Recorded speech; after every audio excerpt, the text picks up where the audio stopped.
Hey, welcome to Shop Talk with Brandy and James. We talk about all things related to mental health and cross-cultural workers. Thanks for joining us, and welcome to Season 3. Here we go.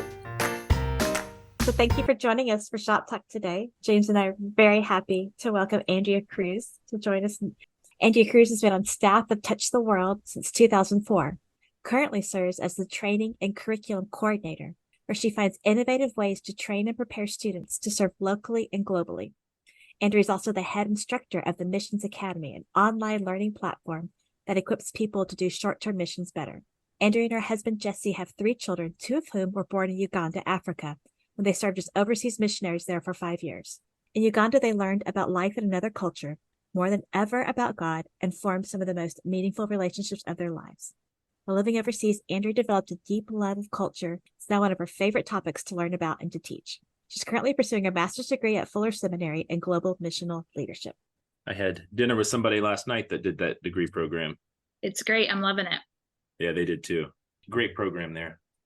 So Andrea, tell us a little bit about yourself. We learned some about you from your bio, but tell us about your work in Uganda and just how this led you into your current work now. Yeah, so maybe I could start by telling you what kind of got me into the field of missions and serving, in that. I started going on short-term trips when I was a junior higher, like in middle school, and all the way through my high school and through college. And eventually I started leading student trips. And after graduating from college, I accepted a position as director of short-term missions at the small ministry called Touch the World. And that was through whom I took all of these trips as a student. So Touch the World is based out of northern New Jersey, and that's where I grew up. But through all of my trips, I had the opportunity to travel all around the country, but then to other places like Guatemala, Cuba, Mexico, Bolivia, Sweden, Romania, Scotland. And that just definitely gave me kind of an itch for travel and exploring new cultures, but also for service and serving God and figuring out what to do with my life in that realm. Fast forward a number of years, I met my husband when he took a new position at Touch the World. And then after about 2 years into our marriage, we started just kind of talking and praying about going somewhere for a longer period of time. So we had both been involved in short-term trips, but we really felt like it was a time in our life where we could make a longer commitment in with a particular group of people and really immerse ourselves in another culture. So through a long story, a series of events, and really despite where we thought it made sense for God to take us, we ended up in Uganda in East Africa. So yeah, that's a little bit how we got to where we were. What part of Uganda? We were, so we spent our first 2 years in Kampala in the capital city, really kind of learning. We were really, the first 2 years was exploratory for us. So we were kind of taking over for some other cross-cultural workers within the ministry, but really had kind of a clean slate as to what we could do. And so the first 2 years were really just exploring what all of the opportunities were ahead of us. And eventually, through personal relationships with a number of our Ugandan staff, we landed in a small village about 15 kilometers outside of Gulu town in northern Uganda. This was a more remote village that was formerly an internally displaced persons camp after about 2 decades of war that had been going in that area. And peace had returned into the region, so the camps were being disbanded and people were being sent to return back to their family lands and kind of rebuild and start their lives. And so that was the community that we really got to immerse ourselves in. What kind of training did you have? I mean, we're kind of today looking at training and preparation, particularly with a short-term mindset, but what did you guys go through before arriving? That's a great question. I will say we were really young. We were still in our 20s. We received no training at all. Oh, wow. So other than the training that we had kind of learned through our short-term experiences, we were not prepared in any other way for moving overseas. But we were committed to learning as much as possible. And I think that was probably the saving grace for us, is that both my husband, Jesse, and I are kind of natural learners and lifelong learners. And so we knew that we were going in without a lot of information as to what do we actually do here. And so we just read everything we could get our hands onto. We talked to so many people who had already been, ahead of us in the journey, and just kind of learn trial by fire, which we definitely did and experienced. But in terms of any kind of sending support, we really did not have any. Wow. And I imagine like you guys were able to do like your personalities and, the way you're driven, you were able to like push through that and muscle through that. But I can just imagine so many people really crashing and burning, getting Yeah. into a place like that with no training. Mm-hmm. Yeah, Mm. absolutely. I think in some ways that kind of has led to the reason why we feel that training is so essential today and why we're in that field today, because even though we were able to learn so much through the kind of the lack of experience that we had and really had to teach ourselves, what we needed to know, it made us that much more passionate for the necessity of training, Yes. realizing that it could have been so different for us had we had more training prior to going. I think even with the best training, when you first get on the field, it is such a shock and it is so hard. And I can't imagine doing it without that. So tell us how this started to develop for you. Like you mentioned, you didn't really have training going into the field. And so how did this idea start to develop for you to start training short-term workers and such? Yeah. So our time overseas was, like I said, like it was really a training ground for us. And I think in some ways we always knew that time period was kind of a stepping stone for something else. So I won't say that we were necessarily called to that particular area or to a particular people group or even to a specific ministry, but we really had this sense that this was part of the path that God was doing in our lives for something in the future. And so we always kind of saw our time in Uganda as preparation and training for what was to come next. And short-term missions was just part of our lives. It was in our lifeblood. And so even when we were overseas in Uganda, so much of the work that we did was incorporated in receiving short-term teams and wanting to figure out how can we make these short-term experiences really transformational, not just for the students or the groups that were coming over, but we wanted to make sure that it was never done at the expense of the community that we had grown to love. And so we knew that there had to be a better way of providing training for these particular groups. And so I say that Uganda was a training ground for us because it was giving us a completely different perspective of short-term teams, where no longer were we the goers, but we were the receivers. And so we got to be in this different position where we got to ask completely different questions about the necessity of this team coming over and what this team should really do. And it gave us the opportunity to say, if we got to create what we wanted this team to be trained in, if we could make the perfect training, for this group, what would we have wanted them to know?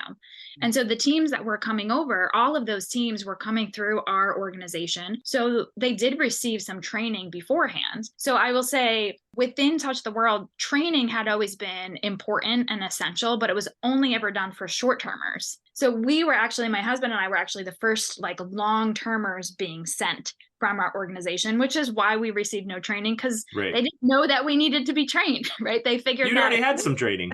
You'd been. But training was always a heartbeat kind of the program. And there was always training for our student teams before they went out. So all of the teams that we received in Uganda had gone through training, but we were then able to see those teams differently, to notice what the big gaps were in the training, to say, as the host inviting them into our community, what did they actually need to be trained in and prepared for? And that's where we really started to develop our own training curriculum that we would walk our teams through on site. So even though they went through some training beforehand, we were like, that's great. We're going to keep training you while you're here. We've got 7 days with you to give you a completely new picture and perspective of what it means to join God in his mission and how you can engage in culturally appropriate ways with this community and how you can understand the complexities of the poverty that you're going to witness. We want to prepare you for that. And we know that you haven't been prepared with that beforehand, but we're going to prepare you on the job. It was really something that we became passionate about, taking what we were learning on our own time through our own reading and just through our interacting with the culture and putting it into practice, and then sharing it particularly with the next generation. And so through that, we started an internship program where young adults would come and serve alongside us from anywhere from like 2 months to a year. And it was really during that time that we developed a pretty robust training curriculum, like in real time with our interns, getting their feedback and seeing what lessons really resonated with them the most and what connected with their lived experiences as they were serving in Uganda as interns for the summer or for the year. So kind of to make a long story short, we realized that what God was doing through us most in Uganda was developing a training program that was missing for most short-term mission teams based upon our unique vantage point of kind of having been a goer, having been a team leader, and now being a host. I'd love to take a pause and just look a little bit about what's happening in these kind of short-term trips. My first kind of experience in cross-cultural work, I was living in Mexico, managing short-term trips, and there's kind of a wide range of what that means. And I wonder if we could talk just a little bit about what's happening for the individuals coming, what's happening for the people that are being served, and some of the complexities of that, because I think that'll help shape some of our discussion as we look more into the type of training that is really beneficial. Yeah. At least in my experience, nearly everyone I know in some form of full-time cross-cultural work has had short-term experiences as a really significant part of their life story. You as well. So. Right. But yet those who now have transitioned to be long-term cross-cultural workers are like, short-term missions are terrible, but they've all done them. But they've all done them, right? And they were probably really impactful. Well, I think that's what stands out of like, regardless of all of the negative talk against short-term missions, which I completely agree with, and I can understand why I understand the downfalls of it. What might be some of those that people would say? What are some of the detractors? The savior mentality, the savior complex, going with this, with your own agenda of what you want to accomplish, and that the primary focus is on the person that's going. And so you're neglecting the opportunity for partnership and really connecting with the long-term work that's happening on the ground. Being culturally insensitive, then you can get into all of the stuff on kind of like the volunteer voyeurism, the tourism, all of those things that often come alongside the short-term mission. And so it's like mostly sightseeing, but a little bit of service sprinkled in here or there. And then it's a whole other can of worms when you're talking specifically about short-term missions with youth. Right. Because short-term missions with youth is often done completely siloed from a perspective of missions, and it's seen as just a discipleship opportunity for the students. But my whole heart and passion, and the thing that I'm most excited about getting to speak into within the missions world, is saying, like, it doesn't have to be that way. We can do these short-term missions differently, and I think that training is one of the most essential ways in which we can do them differently. I really appreciate that. Definitely. Appreciate your perspective too. Like you've seen this from all different angles, and I think you offer such a valuable perspective on this. I'm thinking about our time in Central Asia, and with our organization, we didn't have short-term workers because we were really trying to figure out, do we even want to be, how visible do we want our work to even be? But we did interact with other short-term teams that came in with other people. And I remember meeting these young people and like, God bless their hearts, but they were like, no one's gotten saved yet. And they were there for like 2 weeks. And it was majority Muslim population. Like, well, that's just not going to happen while you're here. And yeah, you need to really shift your mindset. I lived in Nairobi, Kenya for 5 years, and we'd play the spot the short-term team game where you're driving around, you're like, oh, I see backpacks, chacos, and Nalgene water bottles. Short-term team. Yeah, and they're all like bunched together. So tell us some of the things that you do through your training. Yeah, so we have two main avenues of training. Our first is in-person missions training, kind of retreats for student groups. Then those primarily run during the summer at our training site in Eastern Pennsylvania. And that will happen. Those will be a 3-day retreat that happens directly before a student team heads out onto their short-term mission. And then our second avenue, which we launched in 2020, is through the Missions Academy. And that's an online platform for comprehensive pre-trip training. And here we've taken kind of the key topics that we discussed during our in-person training, and we've made them accessible and interactive for individuals or groups to go through this curriculum together before their short-term trip. I'll hit on what some of those key topics are and key focuses. Our main 4 topics are God's story, your story, culture, and poverty. And we believe it's essential not just to prepare teams for a specific task or even for entering a specific culture or context, but rather to educate them or take an educational approach of laying a foundation through framing their experience.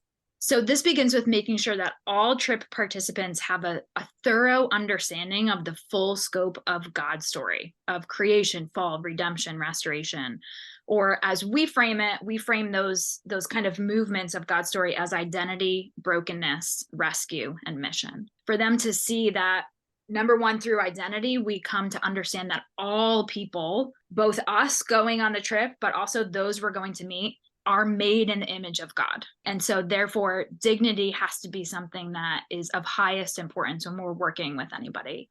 And then we look at brokenness as giving us an understanding of poverty, of the poverty that we see, whether it's material poverty or spiritual poverty, that all brokenness and poverty actually stems from the fall and from sin. And so therefore, there's a rescue plan that God has given us for how to address that brokenness that we might witness. And that rescue plan comes through Jesus Christ. And that the mission then is for us to respond to this identity, brokenness, and rescue through mission, right? Our response, our participation in God's mission is responding to these things. And he could call us to be doing that on this short-term missions trip, but that is not the end all and be all or the end goal. This trip is just a stepping stone for them to incorporate this idea of joining God in his mission every day and everywhere. And then we utilize this framework of storytelling because very often the context where short-term teams will serve is in more oral cultures, where storytelling is something that is more common and more important in the cultural tradition. And so then as students understand the full scope of God's story, we then dive into reflection upon their own stories. And in this way, actually, so much of our training focuses on spiritual formation than anything else. Because without laying this groundwork for the reason for serving, for the motivations for missions can become very self-serving and ultimately cause more harm than good. So we start with those two main topics. As students begin to see their own story overlapping and woven through God's continuing story in the world, they're able to cover their own identity, belonging, and purpose, and are able to comprehend the reason for mission and why they participate in it. So we start with these two things, God's story and our story. And then aside from providing kind of this framing narrative, we will then also explore the complexities of culture and poverty, which we believe from our experience are both of these aspects are so crucial for effective short-term service. But often we find that groups who do some kind of training beforehand, they either focus on one or the other. There's so many overlaps, though, with culture and poverty that are really necessary to uncover. So a good portion of our training is really experiential, putting students in uncomfortable environments of navigating cultural differences and building empathy for the economically poor through a global poverty simulation that we also run them through. So those are kind of the four big things: God's story, my story, culture, and poverty. I mean, it sounds transformational for the participants, which will exist within them beyond a location or a time or an age. Absolutely. I wonder if there are certain points in the training where you often see the trainees have aha moments. Oh, yeah. Yeah, absolutely. I mean, really, throughout all of it, I think particularly for us, we're working with Gen Z more than any other group. And Gen Z, right now, the statistics say that only 4% of Gen Z has a biblical worldview. So starting with God's story is so important because even if they've grown up within the church, most of them don't actually know the gospel. All that they know is like, I'm a sinner, I need to be saved, and Jesus is the one who saved me. And so as long as I put my hat in for Jesus, then I'm okay. But they don't know more than that. And there's so much more to God's story of redemption and restoration for the world. And so we have to start with laying that biblical worldview, because if we're inviting them to join in God's mission in other places around the world, they need to know what lens they're supposed to be seeing the world through. So, and that's, because poverty is going to bump up against that. Absolutely. Because there's no, with that simple view, there's no room for, then why are these people suffering so much? Right. Right. Along with the aha moments, do you have places where trainees will push back on what you're teaching them and such? Yeah, I think culture and poverty are really complex. And it's hard to fully get a understanding of that in such a short period of time. When we're looking at culture, we try not to focus on a particular culture. Right. So if we have a team that's going to Uganda, we're not going to spend our entire time training on Ugandan culture, because what we really want to do is avoid stereotypes and generalizations. So we don't want to give them like, okay, generally this is how all Ugandans are, right? Because then they'll take that and then they'll stamp that message onto all the people that they're going to meet when they get to Uganda. Right. That's their lens, and it's going to be inflexible. Absolutely. So we want them to see how culture impacts their life on a daily basis right now, and how much they view the world through their own cultural lens. And there can be pushback on that, because people don't like to hear the fact that they actually might have stereotypes and generalizations of other groups, and they don't want to have to acknowledge what some of those things are, or what maybe things that they've heard within their family of origin, or even maybe messages that they've heard from the church about how they should treat outsiders. And we want to protect students and really protect the communities that they're going to serve from being othered. We want them to have an understanding of the reality is, when we're engaging with people from another culture, we're both coming into that engagement, that meeting, that conversation with our own stereotypes and generalizations of the other. And so if we are motivated by love, if we have a desire to love, we have to learn how to turn that into an ability to love. And the beautiful thing is, it's not that hard. It's a matter of being curious, because being curious of another person is loving. And so if we can train our teams how to just be good listeners and good question askers, and to enter a new space with a genuine desire to learn from someone else, embracing that learning posture. And I think that's probably where the most kind of rub might come from those we're training. They have to be open to the fact that they're not going with all of the power and privilege and authority and resources and education and knowledge and experience and stuff to give away, but rather they're going as the one who has the most to learn.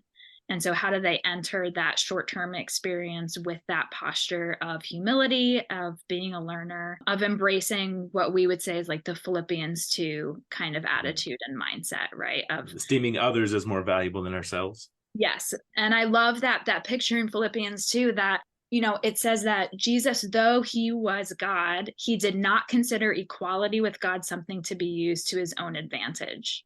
Right. So how can we take that and apply it to ourselves? Though we have so much privilege as Americans, and how do we not go with that being the driving thing that we're taking with us? But how do we actually lay that privilege aside? How do we actually put down the resources, the power, the experience, the knowledge, the education that we might have that make it possible for us to travel around the world to these places? How do we put that aside and actually say, no, I'm going to adopt the same attitude and posture of Jesus and serve on my knees with humility? Which is a powerful life lesson. Absolutely. Absolutely. Yeah. I really like that you mentioned curiosity and humility too. And just the idea of starting this with being curious about your own worldview.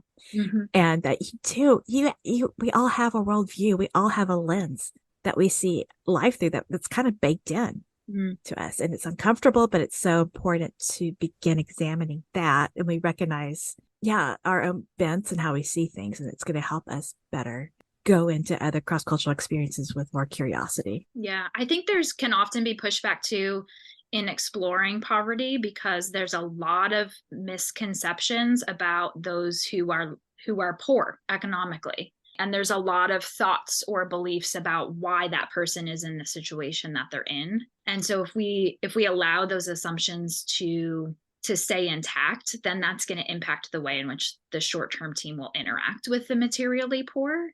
And so that's something that we also really have to push against as well, of breaking down that idea of that just because, this person's in this situation because they were lazy, or this person's in this situation because of drugs, or because of these outside extenuating circumstances, right? But to help our goers understand there's so much complexity to it. And whatever we end up doing in a short-term trip is not even touching the surface. And so therefore, the necessity for us to be partnering with people who are doing long-term work on the ground to really try to alleviate the root of poverty in a particular area is so crucial. Because if we don't have that picture of partnership in terms of addressing physical needs that people might have around us, that's where the savior complexity, and the savior problem kind of just rises up, where we think, oh, we did this great deed. We are assuming that it's really making a big impact, but we don't actually see what happens after that short-term team leaves. Could you talk a little more about some of the benefits? Because you just mentioned one great one of being able to partner with what's already happening locally. What are some of the other ways that short-term teams can be used to maximize the benefit for both those coming and those receiving? Yeah, I think about when I and my husband and I were receiving teams. And one of the benefits that I think is just the encouragement that it can provide for the long-term cross-cultural workers. And that's one of the things that we emphasize so much in our training with our students, where we tell them, if you do nothing else, if you do not accomplish the task list, right, of the projects to be done, but if you do nothing else but bless and encourage those who are there long-term on the ground so that they can continue in the work that God has called them to, then the trip has been a success. Andrea, I know that you work within your organization to train short-term and mid-term workers. Do you guys also partner with churches and other sending organizations to provide training materials? Yeah, we do. So we mostly work directly with churches and sending organizations in really just being a resource. So we do some trips ourselves, kind of the A to Z, planning and doing all of the flights and all of the trip papers and logistics and all that kind of stuff. But really our heart is in training and equipping. And so providing great resources for training and equipping short-term teams, and working directly through the churches and through the sending organizations. We don't see ourselves as maybe the primary discipler of students who are going. We really believe that that's the role of the local church. But if we can empower the local church to utilize a short-term trip, not just for the benefit of the students, but to help that church have a broader perspective on how to be partnering in short-term with long-term, that's what gets us the most excited. So yes, absolutely. We're working with churches and organizations as well. It's so important for both the transformation that we want to have with people going, but also to be able to be well connected and support those on the ground. I mean, there's such a range of opportunities for those going. I mean, the ways that these short-term teams engage is really, really broad. There's educational focus, construction focus, evangelism. Do you have any thoughts on kind of the wide range of experiences and any particular ones that you've seen really be helpful to local communities? One of the things that I think should be done when we're thinking about designing our short-term trips, right, with this partnership lens, is never doing anything that the ministry on the ground wouldn't already be doing. Oh, that's great. So when we are setting up teams with partners, it's a red flag for us if they're like, well, what does your team want to do? We want to put it back on them, particularly if they're national indigenous leaders, right, who are afraid of maybe losing that possibility of partnership. And so they don't want to say no to something, right? And they just kind of want to, unfortunately, cater to the needs and the demands of the American church. We want to put it back on them and say, well, tell us about the weekly ministry that you do. What programs are you running? What work could we already join? Can we join in of what you're already doing?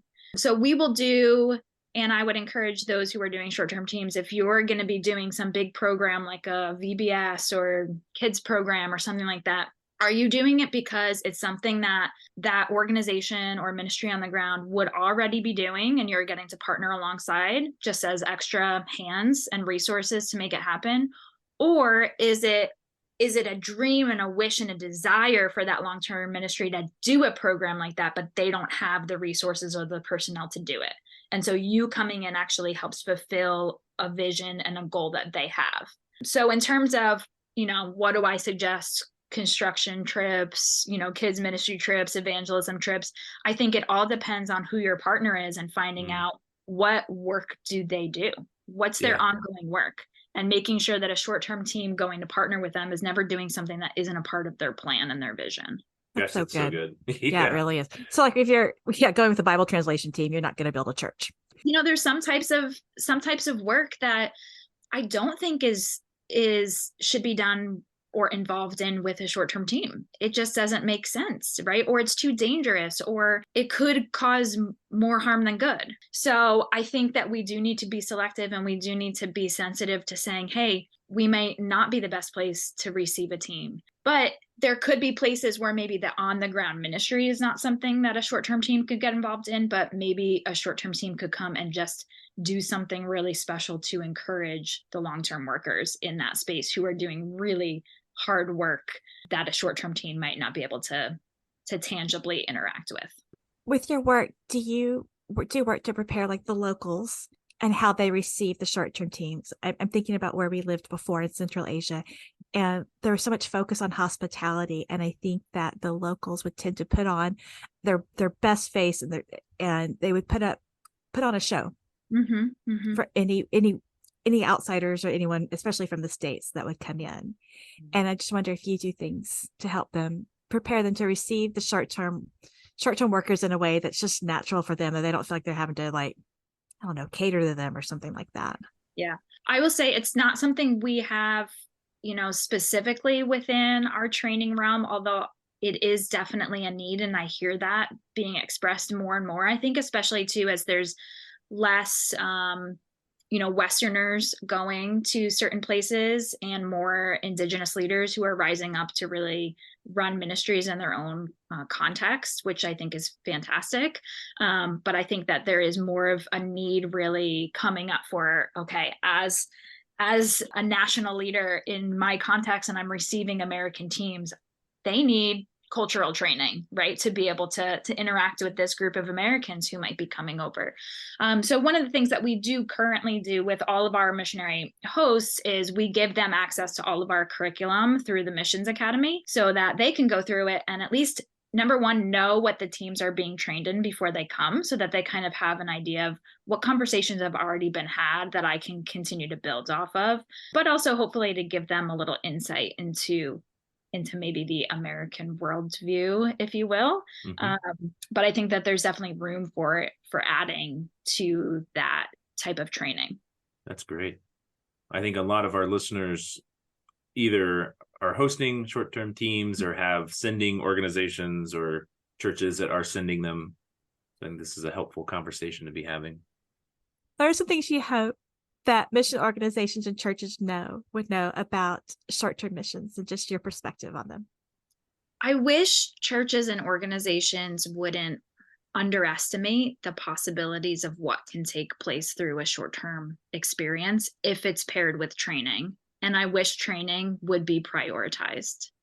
So I would say one way if it's a value or a priority is if there's a budget line for training for the trip. Investing in resources and curriculum will make a big difference in the outcome of the trip, not just in the participant or the goer, but in the relationship that's actually built with those long-term workers and in the impact that it makes on the community they're serving. So I would challenge churches and organizations to take a look at their trip budgets and to ask what percentage of the trip, of the funds that are being raised, are being allocated for training and essential preparation. If it's 1%, then that's showing you care about training your team well, just about 1% of your, looking at the trip. So I also wish that there was less segmenting, so that youth trips or even adult trips would be more intricately tied into the entire congregation's experience. So even if not everyone's going, everyone can benefit from general missions education. And those who are giving financially or praying should have the same framework of understanding as those who are going. So I wish short-term trips could be seen as real partnership with long-term workers as well. So for example, we have a lot of youth trips coming to us and they're looking for places to serve and a host to connect with. And we're happy to do that because we've got some incredible partners around the world. But it pains me to know that they never even consider looking into the long-term cross-cultural workers that their church supports to see if they could partner with them on a trip.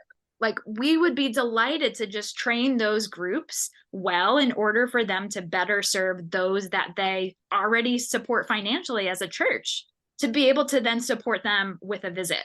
And so I said this before, but one of the things we always emphasize with our teams is that if they do nothing else, just bless the hosts and encourage them and get to know them and honor them and support them. I wish that churches had that perspective a little bit more when they're looking at their short-term trips, and they're not segmenting it as something separate than their entire kind of missions committee proposal, or the organizations or missionaries, long-term workers that they're supporting on a regular basis.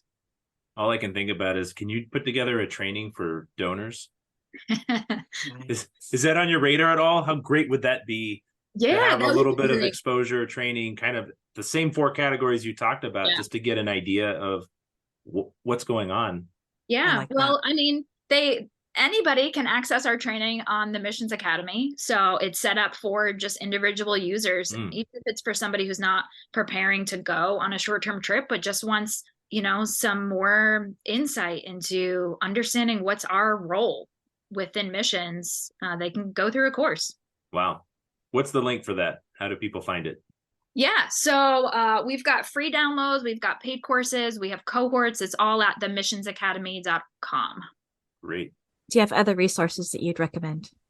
Yeah, I mean, the big one's definitely through the Missions Academy, and that's our online training platform, which is, like I said, it's great for any individual who wants to grow in their understanding of identity, culture, poverty, or missions, or if they're preparing for a short-term trip, either individually or a midterm trip as well individually, or if they're preparing a group.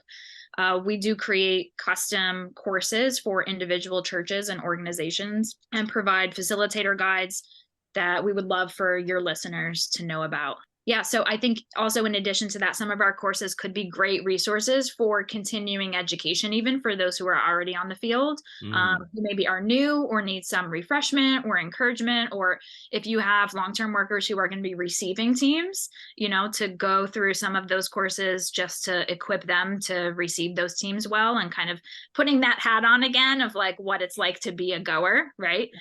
So I can certainly share my email address that you can add to the show notes or something if anyone's interested in learning more about that. Yeah, I will say too, notably, we have just developed and we'll be releasing before the end of the year a collaboration course with Grow to Serve. So Grow to Serve is another online platform that does a lot of training, particularly continuing kind of education for cross-cultural workers who are already on the field. But we've worked together to develop a course on culture shock. And that will be more of a deep dive, like a 1-week course designed for somebody who's already living overseas in a cross-cultural context, who's maybe struggling to adapt or could just benefit from some extra coaching and tools. So that's something that I'll recommend, and that'll hopefully be out before the end of the year. And then we also have some fantastic print resources that help guide short-term teams well through their experience. And that includes a field guide, which corresponds with our online training through the Missions Academy, a 30-day devotional that's really kind of missions focused. And then probably my favorite resource that we have is a re-entry journal. And this helps participants process their short-term experience well. And all 3 of those resources are available at shop.touchtheworld.org. And then I can always recommend books like Corbett and Fickert's Helping Without Hurting in Short-Term Missions, that really addresses serving in economically poor communities. But I would really say it's imperative to pair that with resources talking about culture. Right. I see too many groups who just do the When Helping Hurts type stuff, which is great, but it's only a segment, right? It's missing something if it's not paired with understanding culture. So some of the great resources for that, I would say, would be Lingenfelter's Ministering Cross-Culturally, or Dwayne Elmer's Cross-Cultural Servanthood, or anything by David Livermore, Serving with Eyes Wide Open, is a great short-term missions kind of resource, and we've pulled from a lot of those books within our own training curriculum. That's awesome. I agree. Those are all the ones I would recommend. Thanks for joining us today, Andrea. It's been a really great conversation with you. Yeah, love what you guys are doing. Yeah, it's definitely a gap. Thank you so much for having me. Yeah, have a great rest of your day, Andrea. All right. Okay. Let me start over with that. I tend to get my questions really wordy and long, and it turns into a paragraph. We're talking holiday plans. Welcome. I'm still recovering from mental health and missions.